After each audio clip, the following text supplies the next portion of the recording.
Hi, it's Dwyer, gamblersadvisory.com, dwyervip.com. Both of those sites are free sites. Today is November the 13th, 2017. But first, remember, the opinion you should follow should be your own. Just consider this video to be a second opinion from a complete stranger online. Just a few brief words on this Danny Jacobs, Luis Arias fight.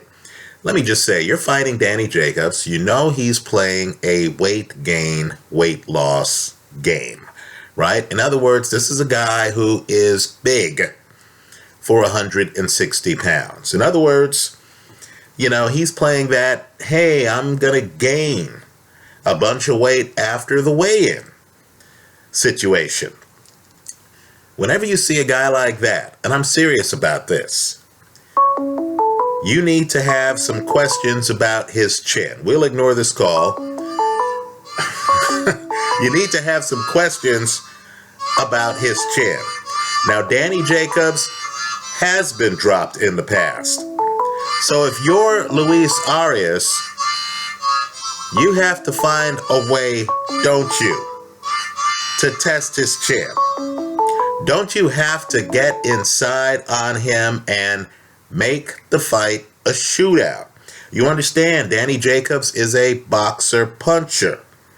You know that if a boxing match breaks out, you understand that Danny Jacobs might outbox you.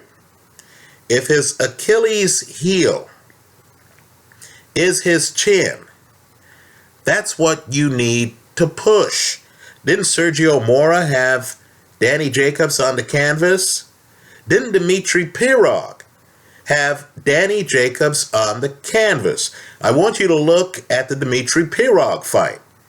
Isn't he coming inside, picking his spots, filling the gaps on Danny Jacobs? We know Jacobs on his front foot can take out a lot of people.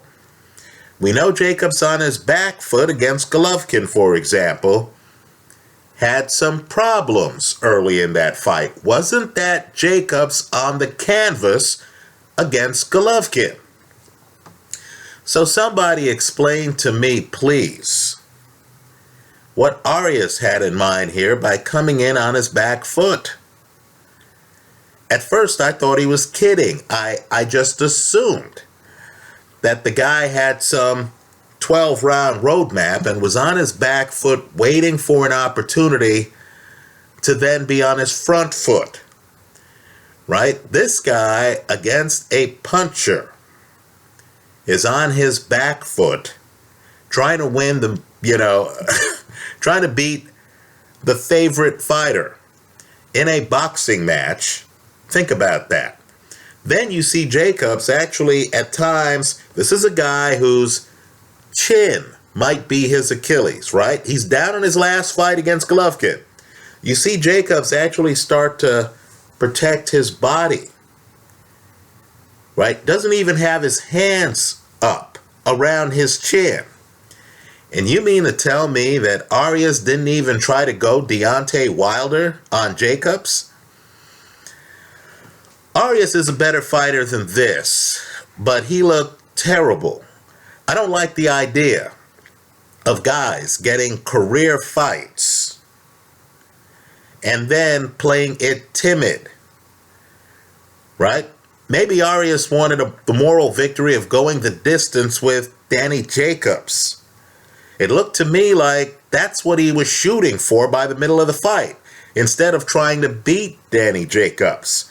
I've seen Arias fights where he is slick and he does come forward. Keep in mind, this is a guy who used to fight out of the Mayweather gym before some controversy got him booted, right? He has John David Jackson, Kovalev's former trainer, former champion himself, former trainer to Bernard Hopkins in his corner. And you mean to tell me that this is the best he could do? I think this fight is really an advertisement of guys not mentally being ready for big fights. In other words, Arias, his moment came. He shows up in the fight rather than try to push the ball uphill, rather than say, look, Danny, I know you're yo-yoing in weight, I saw you on the canvas at least 3 times in your career. I can punch. You're going to have to try to duck a few of my shots. Rather than have that, we'll call it championship attitude. This guy came in thinking he was on an episode of Survivor. Right? He's just trying to survive rounds. Very disappointed. I know after the fight he said he had a foot injury and stuff like that. It was sounding a little bit like David Haye. Look, man, even if you have a foot problem, I don't want to hear about it after the fight. I really don't. It's like, this is your chance of a lifetime. Go for broke. Great opportunities don't come that often. The world was buzzing before this fight about how well Jacobs did against Golovkin, right? I think most of us know Jacobs, forget the official verdicts, Jacobs did better against Golovkin than Canelo, in my opinion. Right? So with all this buzz around your opponent, and with the world looking at this fight, you need to do something better than get on your back foot from the opening bell and not even test the guy's chin, right? Jacobs isn't even shaken in this fight. Okay, let's shift gears. Let's talk about something I haven't really seen written on, but we're going to go there anyway. The Deontay Wilder-Bermane Stiverne fight. First off, let me just say, I was surprised. I know it's hard for people to fathom, but going into this fight, even though he was on the canvas his prior fight, Bermane Stiverne had one of the better chins. That's right, in the heavyweight division. He had already gone 12 rounds against Wilder in their first fight. Right? He made it 12 rounds. So, I was absolutely astonished that Bermane Stiverne, in a rematch in his late 30s, where Stiverne has to look at the calendar and realize he's running out of time, I was surprised that Stiverne comes in this low energy, right? While I thought Wilder would win the fight, I thought the fight would go over. Right? I even thought Stiverne had an outside chance at a KO. Stiverne never pushes the issue, folks. According to CompuBox, I believe Stiverne doesn't land a punch. But what's not being talked about, which to me pops out on film. And to the boxing ref, to the boxing press, I want you to question the referee on this. The first knockdown pretty much ends the fight. The first knockdown lands right here on Bermane Stiverne. Right? It's a long right hand from Wilder. We'll talk about that more. But it lands right here on Bermane Stiverne.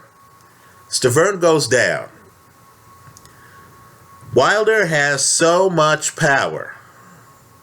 He catches Stiverne so unprepared that, folks, my reading of the tape I have shows that when Stiverne gets off the canvas and the ref walks over to him, and I want the press to talk to the ref about this because it's a moment in time in the heavyweight division, Stiverne complains that he was hit on the back of the head. I am not kidding. In other words, he gets dropped on a shot right here. When he gets up, and men are always going to look, in better shape than they are, right? Guys are going to play it cool. They want you to be convinced that they wouldn't have gone down unless something illegal happened. Right? That when they get up, hey, they're good to go the rest of the fight. So Stiverne gets up. He's looking cash. He looks at the ref. He says, I was hit in the back of the head. The ref looks at him. Now, the ref is incredibly patient. Right? I know that's hard to believe because the fight doesn't make it out of the first round. But the ref nods his head no and says, no, that's not what happened. Words to that effect. Right? When Stiverne gets knocked down the second time. I'm just telling you, in my opinion, he did not want to continue. In other words, he gets off the canvas. The ref's trying to talk to him. Look at the tape. Stiverne turns his back on the ref. Takes his time. I'm just telling you, many old school refs would have just waved it off at that point. In other words, you get up and the ref says, "Are you all right?" And your response is to do this. And wander around a little bit. Right? Quite frankly, it's a little bit controversial because Stiverne, in my opinion, has more than 10 seconds to recover. Well, let's just say Stiverne gets off the canvas. I don't care how the brother looks. I know the guy can look like, oh man, what's going on? I'm good to go. I'll make it another 11 rounds. I'm Bermain Stiverne. I've already fought this guy and gone the distance. Dude doesn't know where he is. Right? The ref says, "Where are you?" Stiverne says, "I'm here." Right? Fight continues. Wilder comes over, tries to throw a left hook. Right? He then lands a shot on Stiverne where Stiverne blacks out. Paulie Malignaggi nails it on the telecast. He's gone. This is before he hits the canvas.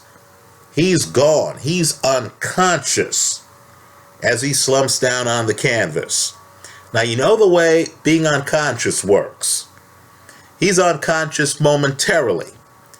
When he hits the canvas, he wakes up a little bit, but you know he's unconscious because his body goes limp. Right? That fight is over. Game, set, match, first round KO for Deontay Wilder. But knockouts cause amnesia, don't they? Let me just say this. In my opinion, a first round KO like this, we didn't learn much. Right? All of Wilder's major punches, in my opinion, that land flush are right hands. You know, I think we knew that Wilder had a good right hand, long right hand, going into this fight. Right? Stiverne didn't land any punches, so we didn't learn anything, once again, about Wilder's chin. There are parts of Wilder fights, the Eric Molina fight, where Wilder's in trouble. Right? Now, look around the heavyweight division. Some of these other guys, Anthony Joshua, Joseph Parker, have punches. Right? When you're fighting a guy who doesn't land any punches against you, we didn't learn anything about Wilder's chin in this fight. Let me also say, too, a hole in Wilder's game, in my opinion, continues to be that I don't think Wilder knows how to fight inside. Well, Bermain Stiverne just didn't have the foot speed, just didn't have the athleticism to get inside. So, let me congratulate Deontay Wilder here. But again, first round KO, we didn't really learn much. Now, let me say this. In my opinion, this is a golden age of heavyweights.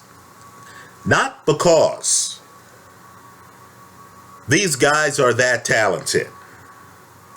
Right? All I'm saying is, for students of the heavyweight division, right? Just go look at the tapes of former champions. Right? I'm just telling you that Sonny Liston, George Foreman, Lennox Lewis, Muhammad Ali, all had better jabs than anybody in the heavyweight division today. Larry Holmes, right? I'm just telling you that as you look at this flat-footed group, right? I don't even know how Bermain Stiverne would be remotely competitive against an Ali who's up on his toes, who has better legs, quite frankly, than anybody in the heavyweight division. Right? Let's think about the era that just passed. what I want you to do after I end this video is just count the number of months that Vladimir Klitschko was inactive before he fights Anthony Joshua. Folks, that's a Vladimir Klitschko who, let's be charitable, is rusty, who's been out of the ring for, what, almost a year and a half before he fights Anthony Joshua, right? Let's just say that fight went a few rounds. Let's just say Vladimir Klitschko had his moments. Understand, the Vladimir Klitschko who fights Tyson Fury was an active Vladimir Klitschko who was still active in his career. The one who fights Anthony Joshua is out of the ring for more than 12 months. And he takes Joshua to the 11th round if he had that fight to fight over again. I'm guessing when he drops Joshua earlier in the fight, he would have comported himself differently. I know the judges' scorecards at the time of the stoppage had Joshua ahead. What fight were they watching? Right? I thought Joshua needed the stoppage. Joshua got the stoppage. Understand, that's the longest Joshua has gone in a heavyweight fight. And it was against a guy from an earlier era who hadn't fought in more than a year. Who was what? Late 30s, early 40s. So, let's talk about why this is a golden age of heavyweights. It's because you have, believe it or not, and this can only happen in an era where guys aren't fighting each other. You have six unbeaten heavyweights. 6. With a claim that they should be in big fights. Let's go through the guys. First, you have the man who would be king, Tyson Fury. In my opinion, when Tyson Fury is physically and mentally right, and it'll take him some time to get there because Tyson hasn't fought in a long time, right? He's going to have to get back in the saddle and actually ride the horse for a fight or two before he's back to anything resembling where he was. But in my opinion, Tyson Fury has the best A game in the division. This is when Tyson Fury is Tyson Fury. He's mentally focused. He's physically ready, right? Let's face it. You see Tyson Fury today and he's gained a few pounds, hasn't he? He doesn't exactly look like he's been in the ring recently, does he? You hear some of his interviews and you're like, gee, is Tyson mentally ready? You know, it's a little bit debatable. But again, understand, he beats Vladimir Klitschko more comfortably than Anthony Joshua does. In other words, Tyson Fury's not on the canvas in that fight. There's no question on that fight. Well, just understand, Tyson Fury to me is the man who would be king if he was 100%. Then you have the man who might be king, Joseph Parker, right? In my opinion, Joseph Parker of all of these guys is the best athlete. Of the current group, he might have the best jab. You only see it in flashes. He's not Larry Holmes. He doesn't make the jab an issue every round. But you notice, he's like the Ferrari where when the guy steps on the gas, the car moves. Right? Parker's interesting because Parker is the most uneven of the group. You're watching him against Andy Ruiz and you're thinking, gee, does Joseph Parker realize that this fight's a close fight that could go either way? You see him against Carlos Takam. There's no urgency. I don't know how Takam does it, but he somehow convinces these young lions that he's not dangerous, even as the fight gets in the later rounds, right? But understand that unlike some of these other guys, Deontay Wilder, for example, Joseph Parker can fight you outside, but he could also fight you inside. Right? This is the guy who seems to be learning the game, and in a year, I think his superiority is going to be obvious. Now let's talk about the man who is king with the fans, and that's Anthony Joshua. He has a king's pedigree, right? He is the Olympic gold medalist, right? He has never gone the distance in a professional prize fight, right? Dominant Olympic win as an amateur. Now he's a heavyweight champ who, has never been forced to go the distance. In my opinion, he never has to leave home, never has to leave the United Kingdom, as long as he keeps winning, because the guy is drawing 80 to 90,000 people per fight. Right now, let me just say, he is the division's box office champion. Understand, this is prize fighting. The prize matters. This guy pulls in the money. And of all of these guys, he's had the most memorable fight. Right? He had a rougher time with Vladimir Klitschko than did Tyson Fury. But people remember that uppercut that changes that fight. People remember him dropping Klitschko early in the fight. Right? People remember the drama of that fight. Klitschko dropping him. Right? You need great fights on your resume. So fans just identify you with those fights, right? Sugar Ray Leonard, we remember. Leonard Hearns, the first fight. Leonard Duran. Right? If you're going to be a box office draw, you need those signature moments. Of all of these guys at heavyweight, Anthony Joshua has the signature moment that fans most remember. Then you have the man with the golden gun.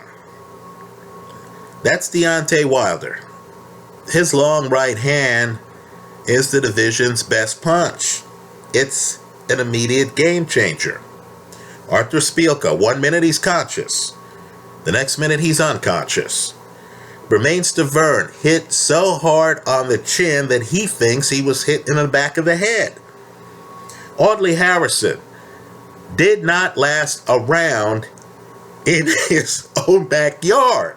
This is after Wilder crosses the ocean to fight him.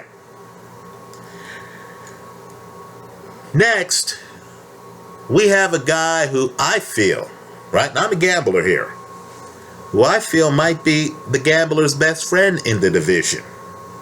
The long shot with a real shot. And that's unbeaten Lucas Brown.